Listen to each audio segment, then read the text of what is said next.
Israel ने एटमी तंसीबात पर हमला करके तमाम रेड लाइन्स अबूर कर ली। ईरान के वज़ीर ख़ारजा अब्बास अराग़ची की न्यूज़ कॉन्फ्रेंस, कहा गैस फील्ड्स पर इसराइल का हमला खतरनाक अमल था। अमेरिका की इसराइली हमलों की पुष्पनाही के सबूत मौजूद हैं। दुनिया को इसराइली जारियत का नोटिस लेना चाहिए। इसराइल ने खित्ते के अमन को दाव पर लगा दिया। नहीं चाहते तनाज़ा दीगर ममालिक तक फैले। मजबूर किया गया तो जंग बढ़ाने पर गौर कर सकते हैं। किसी ऐसे मुआहदे का हिस्सा नहीं बनेंगे जो हमें जौहरी तवानाई के हुसूल से रोके।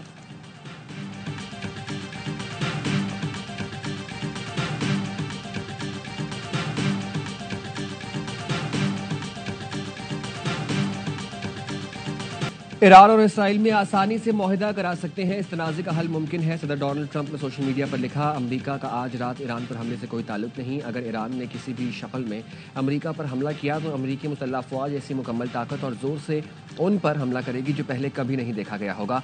रूस के सदर व्लादिमीर पुतिन और अमेरिकी हममनसब डोनाल्ड ट्रंप में चंद घंटे में दूसरा राबता। मशरिक़ वस्ता की बिगड़ती सूरत हाल पर तशवीश का इज़हार। कशीदगी के खात्मे के लिए कोशिशों की ज़रूरत पर जोर।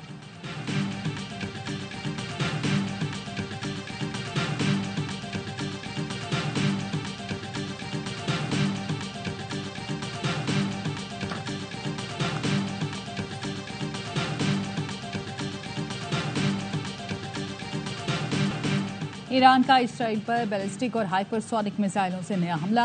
10 इसराइली हलाक, 200 से ज़ायद जख्मी, 35 लापता।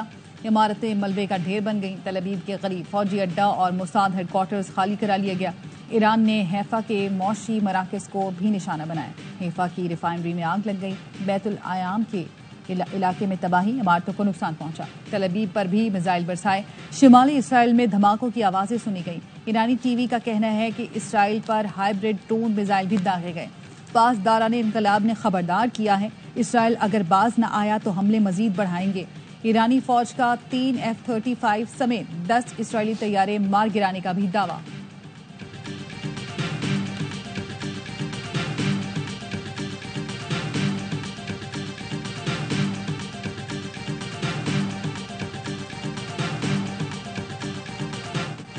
इसराइल के ईरान पर फ़िज़ाई हमले जारी। तेहरान में वज़ारत दिफ़ा के हेडक्वार्टर्स को निशाना बनाने का दावा। तेहरान और बंदरअब्बास समेत कई ईरानी शहरों में 40 मकामात को क्रूज मिसाइलों से निशाना बनाया। पासदारान इनकलाब और ईरानी फौज के 20 से ज़ायद अहम कमांडर्स को शहीद करने का भी दावा किया। तेहरान में वसी पैमाने पर हमले में जौहरी हथियारों की तनसीब और ईंधन ज़खायर को निशाना बनाया। तेहरान में तेल के 2 डिपो मुतासर हुए। वो शहर में गैस फील्ड में भी आग लग गई। इसराइली वज़ीर दिफ़ा का कहना है, ताज़ा हमलों से तेहरान जल रहा है।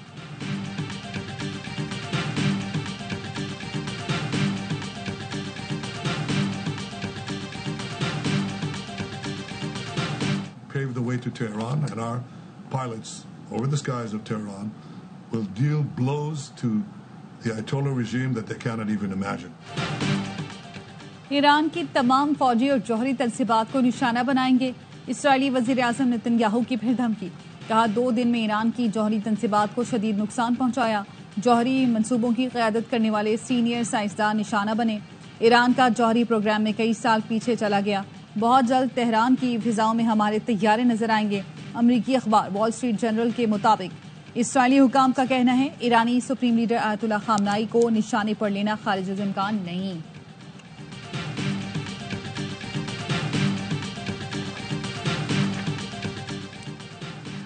अमेरिका ने यूक्रेन से मिसाइल दिफाई निज़ाम मशरिक़ वस्ता मुंतकिल कर दिया। अमेरिकी वज़ीर दिफा पैट हेग्सेथ ने फॉक्स न्यूज़ को इंटरव्यू में मिसाइल दिफाई निज़ाम मशरिक़ वस्ता मुंतकिल करने की तस्दीक कर दी। कहा, तमाम तर वसाइल इस्तेमाल कर रहे हैं ताकि इस खित्ते में अपने लोगों को बचा सकें।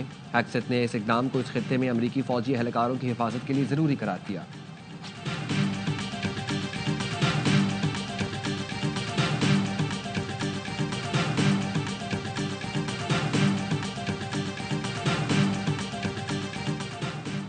शंघाई ताउन तंजीम का ईरान के साथ इजहार यकजहती।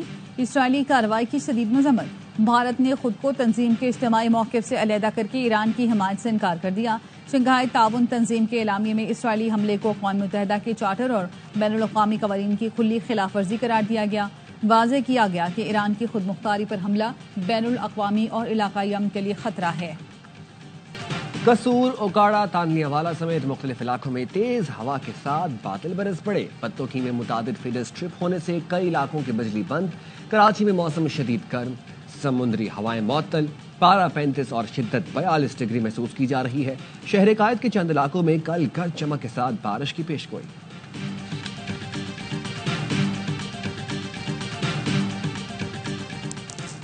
और गिलगित में शादी से वापसी पर गाड़ी दरिया में गिर गई, 2 अफराद की लाशें निकाल ली गईं, 4 की तलाश जारी। एक शख्स को जख्मी हालत में निकाला गया। अटक के इलाके पिंडी घेप के करीब गाड़ी की ट्रक को टक्कर, 2 अफराद जाम बहक, 3 जख्मी।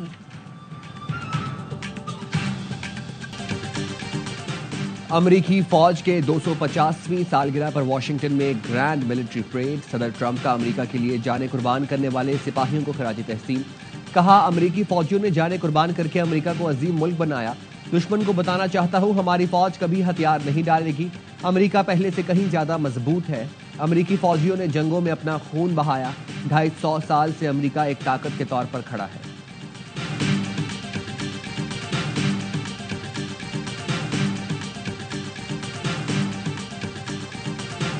We believe there's no military solution to the issue of Kashmir terrorism. I believe that the ceasefire is achieved, we're back to normal.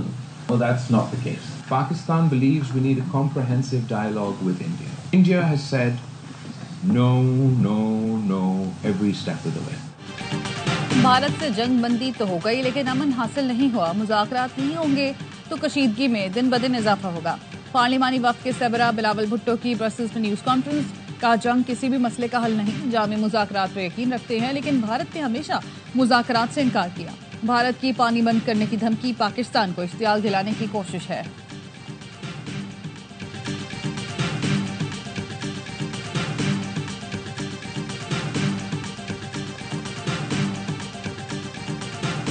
बाईस जून को बानी की रिहाई के लिए सब दिन निकलना है। हम पुरअमन जरूर हैं, लेकिन डंडे और गोली का जवाब देंगे। इस बार हम अडियाला जाएंगे। वज़ीर आला केपी अली अमीन गंडापुर का पीटीआई वर्कर्स कन्वेंशन से खिताब। कहा, जब भी कॉल आई केपी के अवाम ने हर अव्वल दस्ता बनकर मुकाबला किया।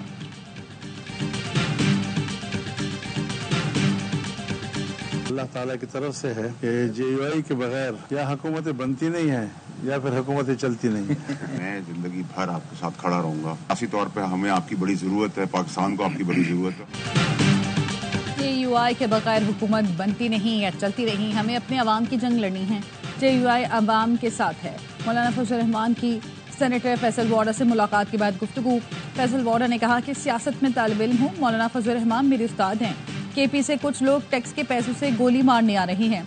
मौलाना बताएंगे हमने जवाब कैसे देना है, हमने आगे कैसे चलना है। मौलाना फजल रहमान से रहनुमाई लेंगे।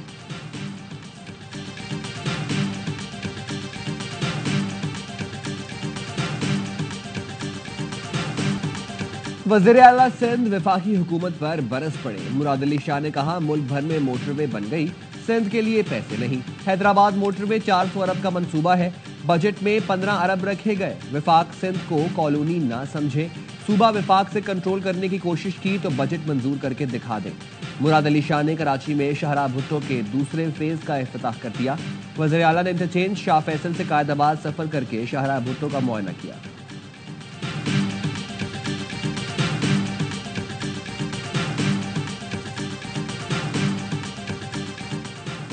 कराची हैदराबाद सक्खर मोटरवे 2 साल में मुकम्मल करना चाहते हैं। नॉर्दर्न बाईपास को भी 8 लेन की मोटरवे में तब्दील किया जाएगा। वज़ीर मवासलात अलीम खान कहते हैं, कराची के अवाम को लियारी एक्सप्रेसवे दोबारा खूबसूरत बनाकर तोहफा देंगे।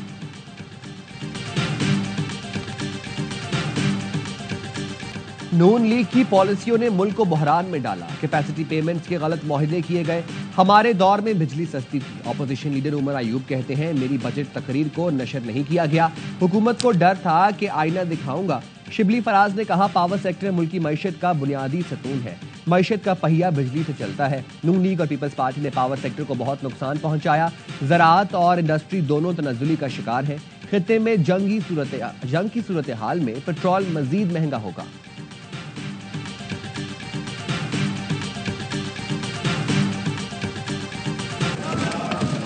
लीडर पोजीशन ने 5 लाइनों का माइक को खराब कर दिया। ये काम किसी बैक बेंचर को दे देते। जाहिल को अगर जहल का इनाम दिया जाए, इस हादसा वक्त को क्या नाम दिया जाए। वज़ीर इत्तलात अतातार ने अपोजिशन लीडर को जाहिल कह दिया। कौमी असम्बली में धुआंधार तकरीर करते हुए कहा, उमर अयूब ने ऐवान में 5 डेस्कों के माइक तोड़ डाले। ये काम किसी बैक बेंचर को करने देते, बजट की किताब पढ़ने की जहमत कर लेते तो सियासी तकरीर न होती। पानी पीटीआई ने ओवरसीज को तरसीलात ज़र भिजवाने से रोकने की कोशिश की। ओवरसीज पाकिस्तानियों ने रिकॉर्ड तरसीलात ज़र भिजवाई। केपी के बजट में आवाम को कोई रिलीफ नहीं दिया गया। सेहत और तालीम के शोबे का बुरा हाल है। 55 लाख बच्चे स्कूलों से बाहर हैं। पेशावर में सेफ सिटी मंसूबा आज तक मुकम्मल न हो सका।